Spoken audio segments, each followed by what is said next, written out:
नमस्कार मंडळी, तू ही रे माझा मितवा या मालिकेच्या पुढील भागात आपण आज पाहणार आहोत की अंजलीला अचानक चक्कर येऊन ती पडते. अर्णव तिला हॉस्पिटलमध्ये घेऊन येतो. घरातली सर्वजण तिच्यासाठी काळजी करत असतात. त्यात अर्णव तिला म्हणतो, ताई मी तुला रिक्वेस्ट करतोय ग, प्लीज आता तरी घरी चल, प्लीज घरी चल. त्यावर आता अंजली घरी जायला नकार देते आणि म्हणते, ह्यांना विचारल्याशिवाय मी कुठेही येणार नाहीये. तिकडे नेहमीप्रमाणे राकेश रियाच्या घरी बसलेला असतो. रिया त्याला म्हणते, तुझ्यासोबत मी ना आता माझं पुढचं आयुष्य काढायची स्वप्न बघायला लागली सर्वेश. झालं. रियाचं हे वाक्य ऐकून आता राकेश चहा प्यायचा थांबतो. बिचाऱ्याला दोन दोन बायका कशा सांभाळाव्या ह्याचं टेन्शन येत असेल कदाचित.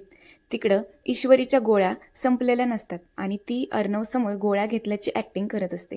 पण अर्णवला ते कळतं आणि तो तिला गोळ्या घ्यायला भाग पाडतो. ईश्वरी गोळी घेऊन तोंड वाकडं तिकडं करते आणि म्हणते, तोंड कडू झालं सर माझं. अर्णव म्हणतो, तुझ्यासाठी तोंड गोड करण्यासाठी मी काहीतरी. तेवढ्यात ईश्वरी उठते आणि अर्णवला धडकते आणि अर्णव तिला नेहमीप्रमाणे सावरतो देखील. रोमॅन्टिक कपल सारखा रोमॅन्टिकपणा सुरू होतो दोघांमध्ये आणि ईश्वरी त्याचा फायदा करून घेत अर्णवला आता विचारते, तोंड गोड कसं करणार? तुम्हाला आमची व्हिडिओ कशी वाटली ते तुम्ही आम्हाला कमेंट करून कळवा आणि चॅनलला लाईक, शेअर, कमेंट आणि सबस्क्राईब करायला विसरू नका. Bye bye.